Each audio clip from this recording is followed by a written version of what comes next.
umaga, tanghali, sa bawat isa po sa atin. Salamat po sa Panginoon sapagkat sa kabila ng mga bagay na umahadlang sa ating panambahan, sa ating pagpunta dito sa simbahan, alam po ng Diyos ang mga puso po natin na ito po ay oras, panahon ng pagbibigay ng pagpuri sa Kanya. That's why we are here to give glory to our God.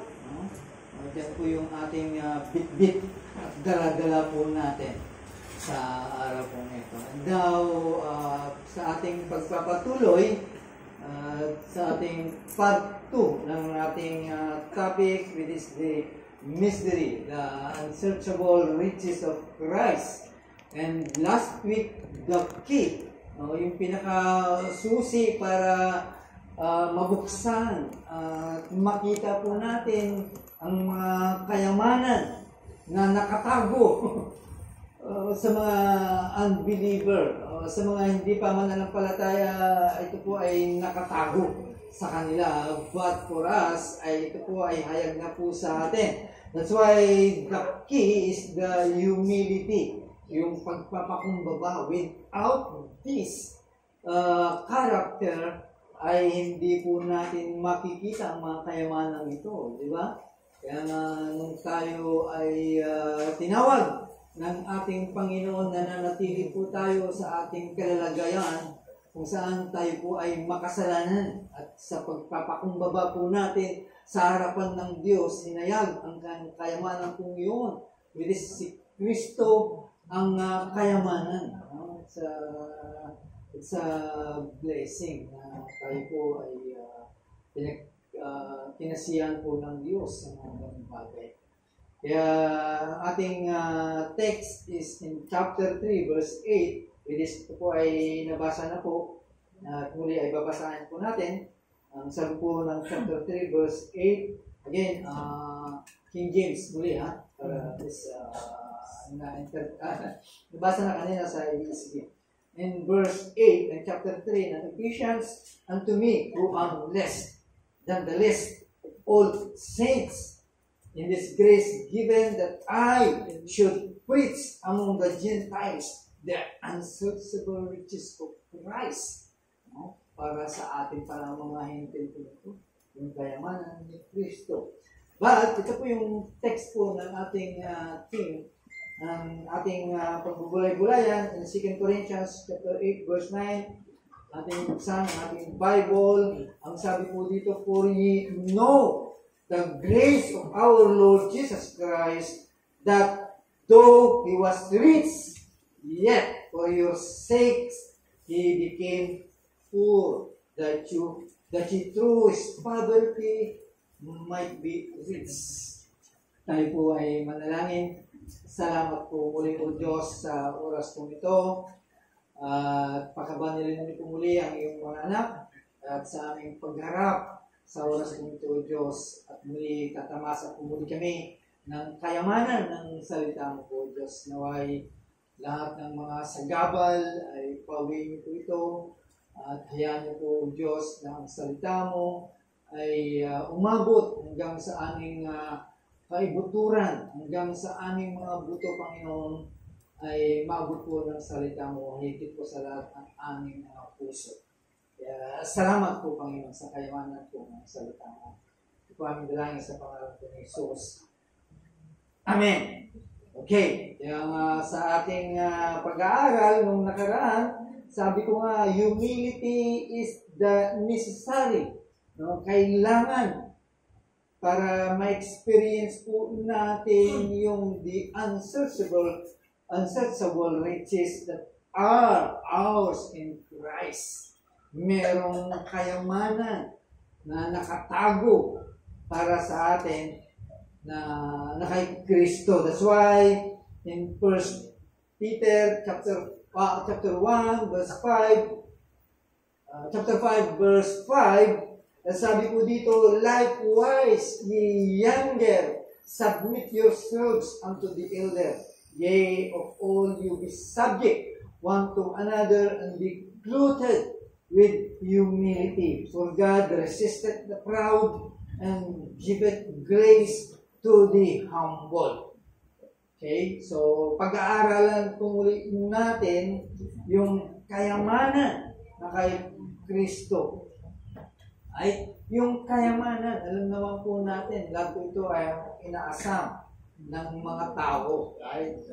Meron ba akong mamanahin sa iyong kayamanan?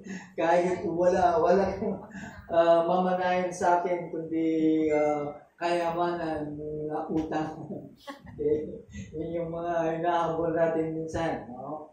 Pero dito sa ating Panginoon ay merong mga kayamanan which is ito po ay hayag po sa atin na biglang sabihin there is a communicable riches and there is also incommunicable riches. Ano ba yung mga incommunicable riches? Like the perfection of His nature. Yung kanyang pagiging nature ng ating Panginoon. Hindi po natin pwedeng gayahin at hingin at kopyahin po yun. Right?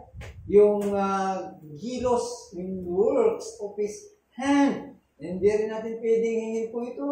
His kingdom and authority over everything and everyone, and that glory that is alone para sa Kanya lamang. Hindi po natin pwedeng kopyahin at hingin sa ating Panginoon. But, as a mediator, bilang tagapamagitan, His present riches are all the riches of grace. Yung kayamanan bilang tagapamagitan natin mula sa Diyos ay mayroong mga kayamanan na dapat para sa atin yung biyaya.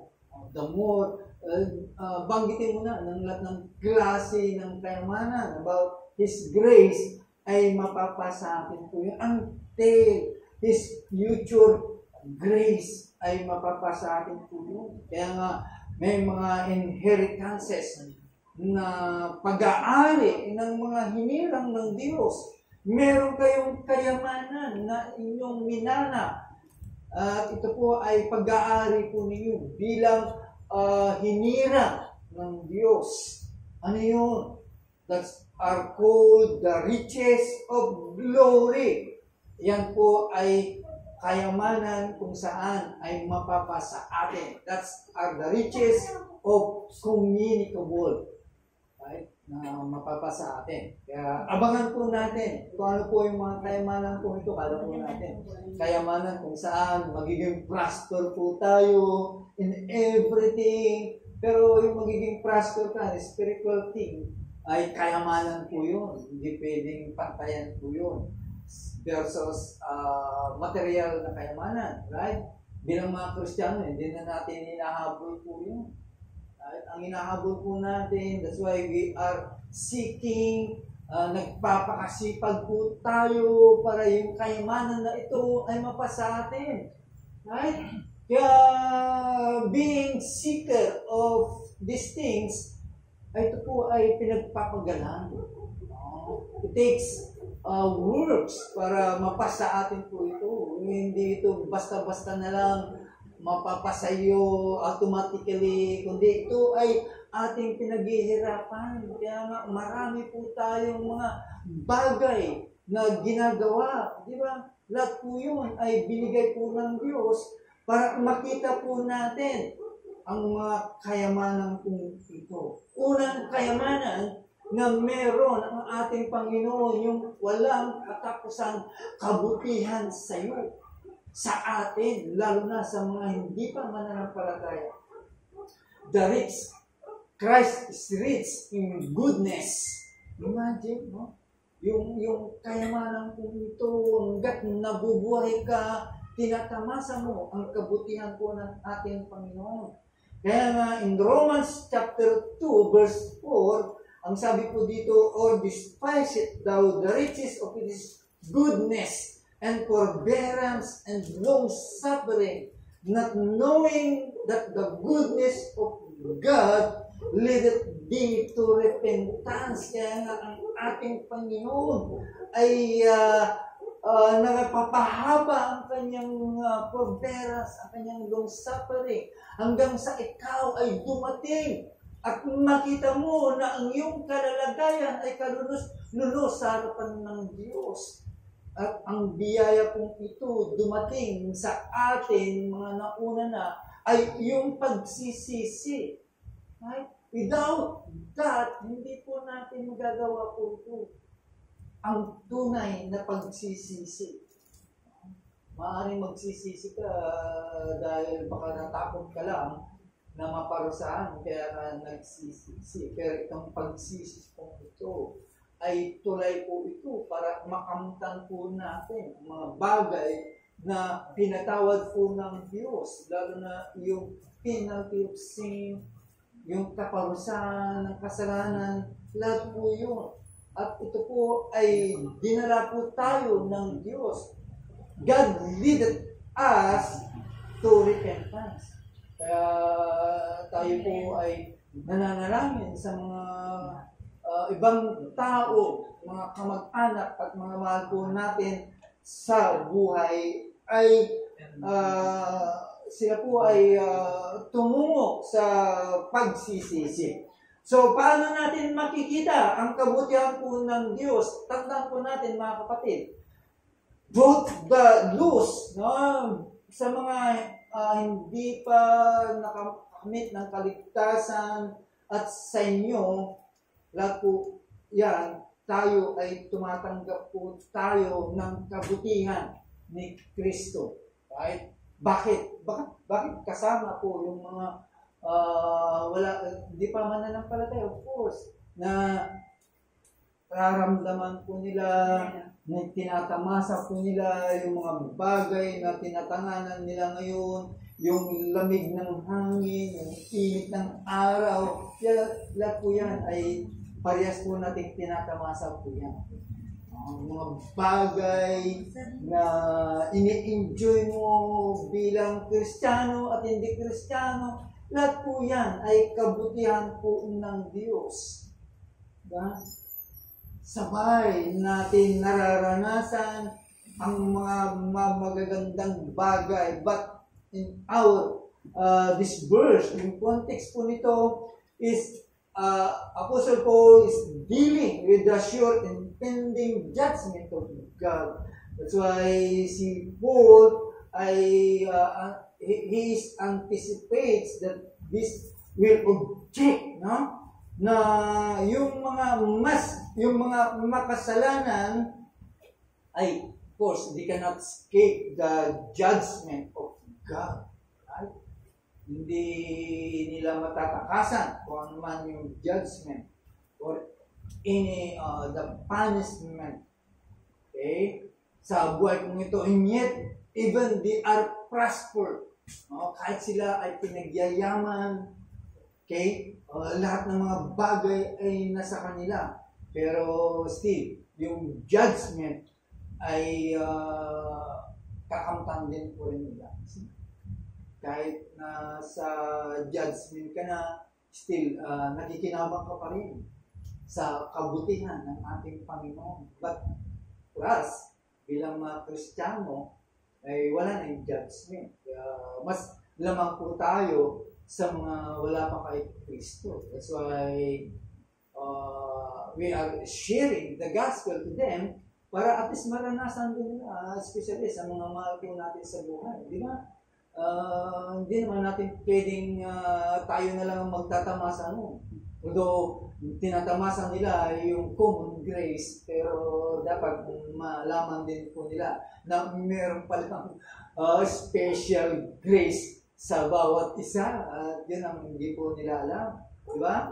Though sila po ay pinagpala, again, punishment na darating sa buhay pong ito ay hindi po sila makakatakas po doon. Right? That's why Apostle Paul reveals the truth that hindi sa kanilang pagiging ignorante, kundi ito po ay talagang nakatutok sa kanila ang ganitong kaporsahan. Right? Imagine, ikaw ay, pag hindi ka pa Christian, yung judgment ng Diyos ay nasa iyo. Lumalakad ka, pala may judgment ka. Anytime, pwede mong tanggapin yung judgment mo. Kaya tawag sa kanila, living dead. No? Pero because of the divine goodness and long-suffering and forbearance, right? Dahil sa kanilang prosperity na enjoy nila, still, God, no? Ay pinahaba niya ang kanyang long-suffering, yung pagbitis niya until such thing na dumating ka sa panahon na ikaw ay magsisisi. Diba? Ganun kabuti ang Diyos. Kung hindi na mabuti ang Diyos, total, may kasalanan ka, ang kaparusahan talaga ng kasalanan is kamatayan, according to the Bible. Eh, dapat pinatay ka na. Dapat noon, pinatay na po tayo. Kinuha na po buhay po natin. Diba? Pero because of His goodness, okay, ay talagang pinairan po niya yung kanyang pagiging long-suffer and the forbearance para lang dumating po tayo sa ganong pagkakataon na makita po natin ang ating kalalagayan ay kaaway pala natin ang Diyos. Galit pala sa atin ang Diyos. Lumalakad tayo araw-araw, dala-dala po natin yung galit ng Diyos, but now ay hindi na. Kaya pa ka na sa harapan po ng Diyos. Diba? Di ba mabuti ang Diyos para sa ating mga mananampalataya at para sa mga hindi mananampalataya? Mabuti ang Diyos para sa ating lahat. Right?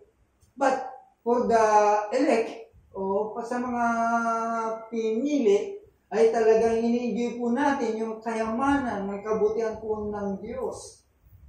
Right? O maaaring nag-enjoy ka rin sa mga bagay na pinagkakalob sa iyo in a spiritual, material matter, but tayo po ay ini-enjoy po natin yung special na ibinigay ng Diyos, like the spiritual and the eternal goodness of God, which is reserved for you. Lahat po ito ay nakareserve for you, to those sa kanyang mga hinirang. Lahat po ito ay nakareserve. Diba? Ganun lang ang kabutihan po ng Diyos po sa atin. But for those na wala kay Christ, siyempre, yung temporal and the providential goodness of God still tinatamasa pa rin. Sabay po tayong nagtatamasa to the end. No? Kaya lamang tayo. Kaya inggit po sila sa atin. No? Sana makita nila yung mga bagay po ngayon para at least hindi na tayo mahirapan pa para sabihin sa kanila kasi wala ka pa kay Christ. Kaya kung ikaw ay lalapit kay Kristo, kilalanin mo siya, mapapasayo din po ito. Diba? Kaya until now, nakikita po natin yung long suffering and forbearance for the sinners. Kasi hindi pa niya pinupour out ang kanyang wrath upon the judgment to them. Diba? Hindi pa na, wala pang tayo nakikita. Okay?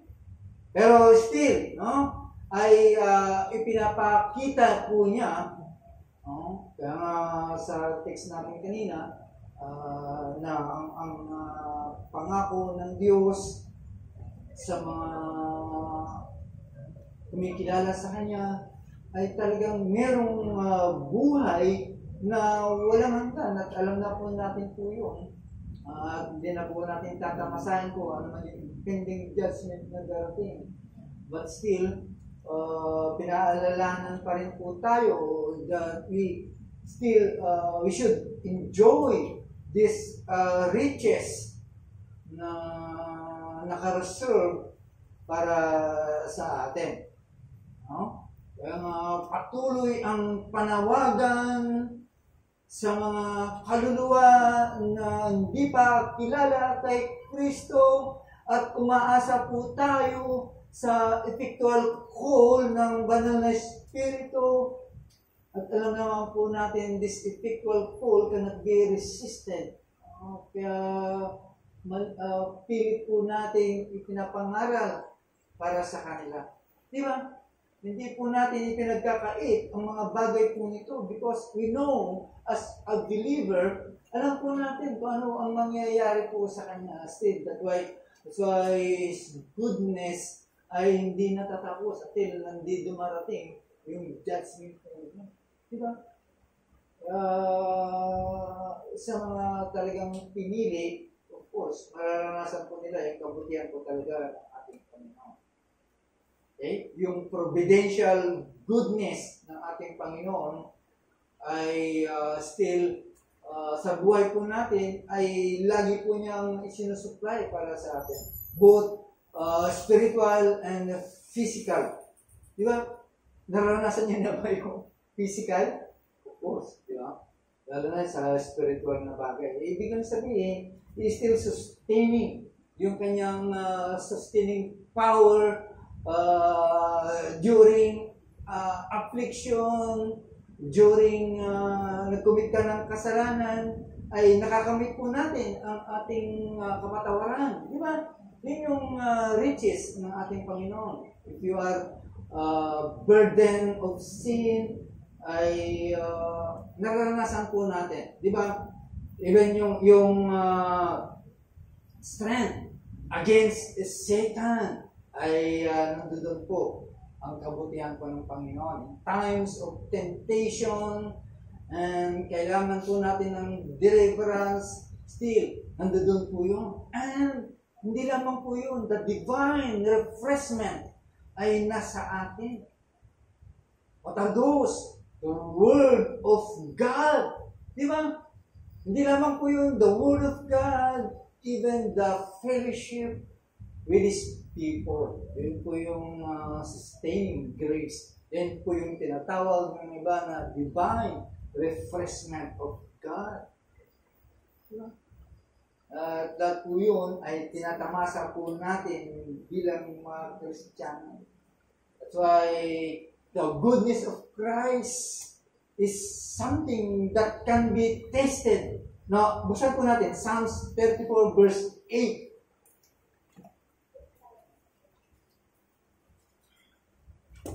Ang sabi po doon in Psalms 34 verse 8, "Oh, taste and see, the Lord is good.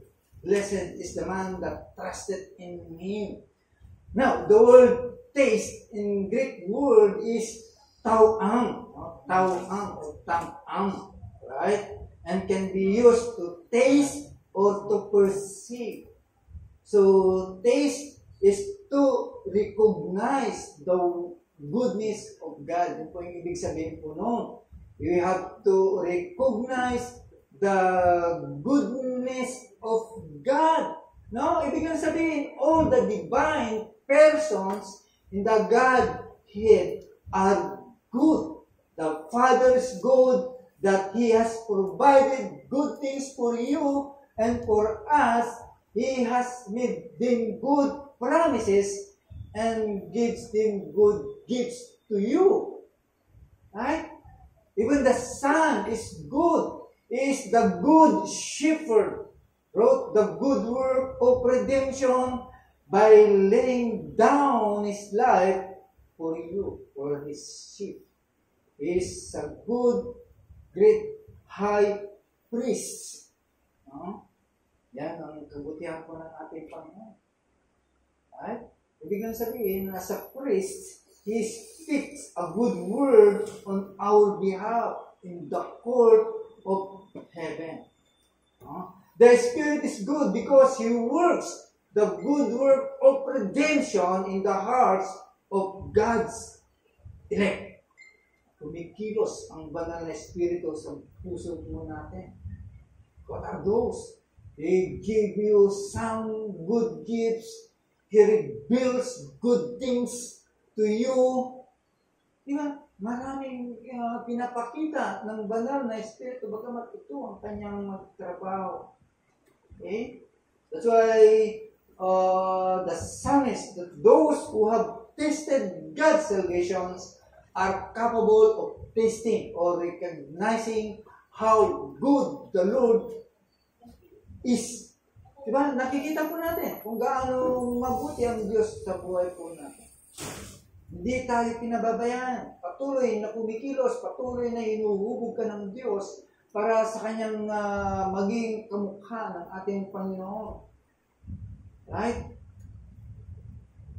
So, ibig lang sabihin, ang kabutihan po ng Diyos hanggat hindi natatapos ang iyong buhay dito sa lupang ito, patuloy na mararanasan mo ang Kanyang kabutihan. But those without Christ, right, only those that taste of the pleasure of sin, yun lang ang mararanasan mo.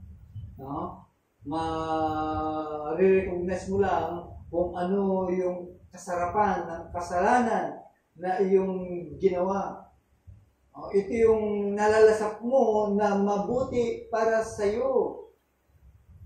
Pero the moment na ikaw ay na-convert, okay, mararanasan mo ang kabutihan po ng Diyos.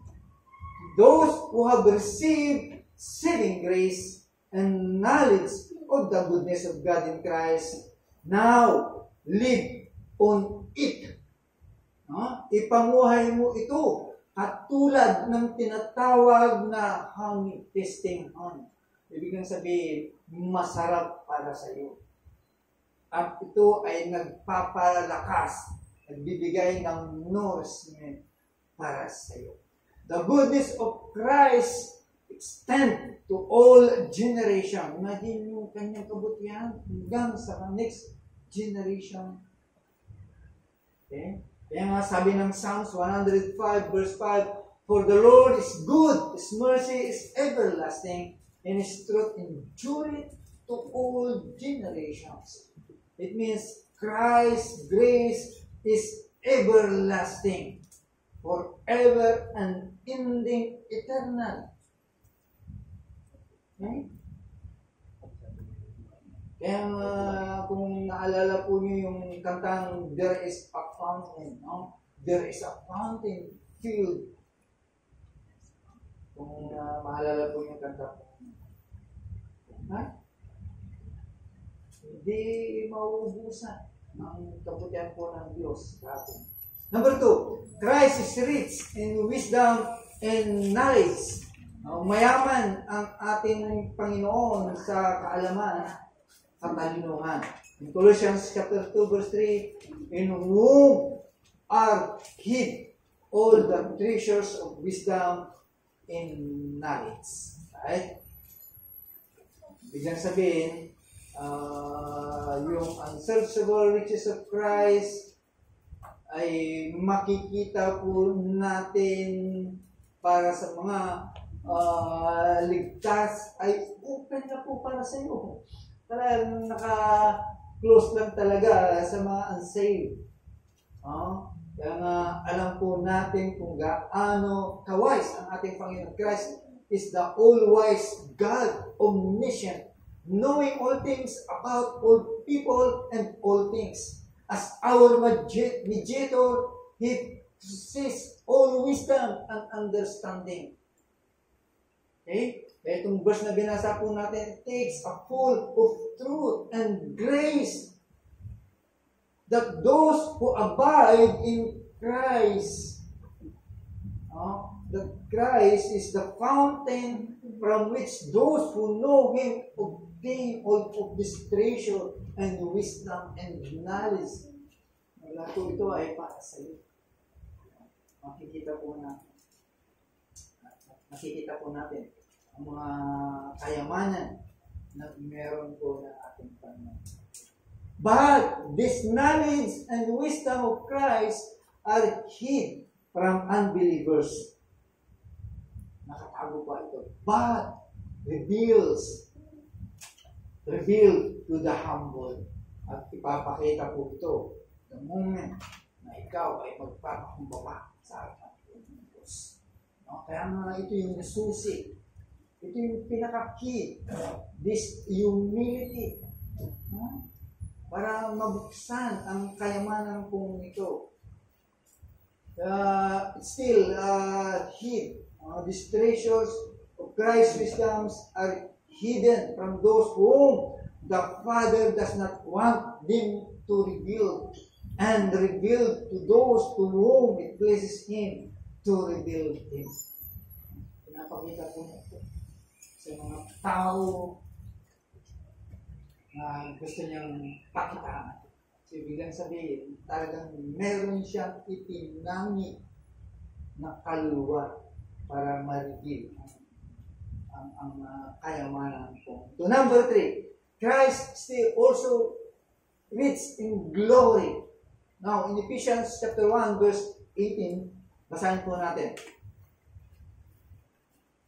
Right? Sabi po dito, the eyes of your understanding being enlightened, that you may know what is the hope of His calling, and what the riches of the glory of His inheritance in the saints. Okay? Katotohanan that our eyes must be open shows that the riches of His glory are hid to the natural man. Kaya hindi nila makita po ito. Open. Lagi po para sa akin. Okay? Kaya nga, sometimes, ang panalangin po natin na buksan ang ating mga mata ng pangunawa para makita po natin the goodness of the Word of God. Diba? Kapag ito ang panalangin po natin, I believe that God will grant you. Ibibigay niya ang mga bagay kong ito because it is for you. No? Nakalaan po ito para sa kanyang mga hinirang. Diba? Nakalaan po ito. Kailangan po natin ang mga bagay na ito. Okay? So, it must be granted or given to us. So, Christ is undeniably rich in glory. Christ's glory. Marami po tayo. Basahin mo ang Biblia. Matutunghayan mo kung saan inihayag ang glory ng ating Panginoon. Diba? Basahin mo. Huwag kang lalaktaw. Basahin mo ang Biblia. Ihayag sa iyo yung mga kayamanan. That's why dito nga, kaya nga naniwala ang kanyang mga disciple, ang kanyang mga alipuris. Dahil Christ revealed those glory. Why? Because this is our resources. This is source. Okay? And supply para sa atin. At ito ang kanyang kayamanan. His riches in glory are our source of supply. That's why sabi ko in Philippians chapter 4 verse 9. Diba? Ito yun. God supply all your need according to the riches and glory by Christ Jesus. Pang-apat, Christ is rich in grace and truth. Mayaman ang ating Panginoon sa biyaya at katotohanan. Again, sabi po ng John chapter 1 verse 14. Basahin po natin. Sabi po dito, the Word was made flesh and dwelt among us, and we beheld His glory, the glory as of the only begotten of the Father, the full of grace and truth. Ano yung kayamanan po dito mga kapatid na hindi mo pa nakikita sa ating Panginoon? Dapat mong makita, dapat mong halugugin. Kayamanan po ito, kaya dapat nating hanapin. Ano yun? His grace in love. His grace in rich. His grace is rich in love. Saan natin naranasan po yun? Yung pag-ibig niya kung saan siya ay pumunta sa krus ng Kalbaryo. Meron bang pag-ibig mas nagit pa doon wala? Hindi yung pag-ibig ni Kristo na kanyang ipinakita para sa atin. Yung kanyang kamatayan sa krus ng Kalbaryo. Diba? Ano ba? His grace and rich. His rich in redemption and forgiveness. Ephesians chapter 1 verse 7, in whom we have redemption through His blood, the forgiveness of sins according to the riches of His grace. Okay? Ano ba? His grace in rich in protection. Yung kanyang biyaya sa atin ay mayaman sa pag-iingat sa bawat isa po sa atin. See? Ano sabi po ng Romans 8:35, who shall separate us from the love of Christ? Tribulation ba? O distress? Persecution ba? O famine? Kawalan ba? O ano pa ang mga bagay? Ito ba ay magpapahiwalay sa atin? Hindi. Di ba? Kaya mayaman ang ating Panginoon. Kapag sinabi niya ang mga bagay na ito, ibig sabihin, nakahanda ang ating Panginoon na ikaw ay ingatan at protektahan sa mga bagay. At yan ay nararanasan po natin. Di ba? Nararanasan po natin, mga kapatid. Ano pa? Marami pa, mga kapatid. Kaya nga unsearchable. Halugugin na lang po natin. So, for you, kung ikaw ay wala pa kay Kristo, if you are lost, sana ang banal na Espiritu will draw you and enable you to drink from the fountain that will never run dry. Right? Na sana kapag nanawagan ang banal na Espiritu, ay gawin mo, drink from that fountain that springs up into everlasting life. Ibig sabihin, paniwalaan mo si Kristo. Believe in the Lord Jesus Christ and thou shall be saved. Okay? Kapag ginawa mo po yun, you will find all the riches, all you want to find. Peace that passes all understanding. Right? Yan yung pangako sa iyo, kapatid o kaibigan na wala pa kay Kristo. Ibig sabihin, this is promise o ito yung kayamanan na meron ang ating Panginoon. Tandaan mo, mga kaibigan o mga kapatid. Para sa iyong ligtas naman, para sa ating mga ligtas, right?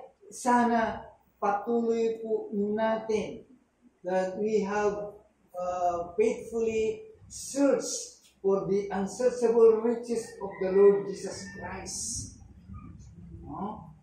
Sana mahalin mo ang Panginoon who first loved you.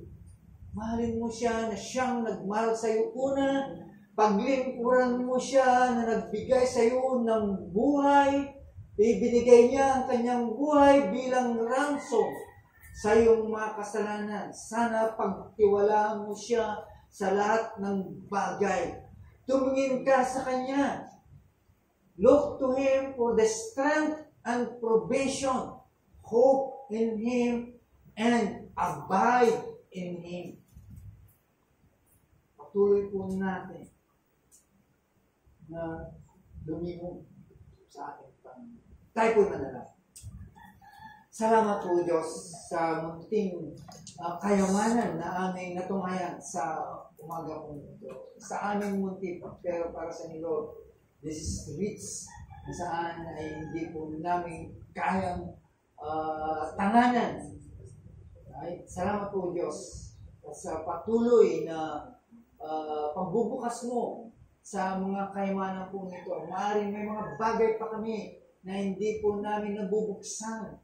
Mga bagay na hindi mo pa pinapakita po sa amin, but still, Lord, kami po ay nananangan.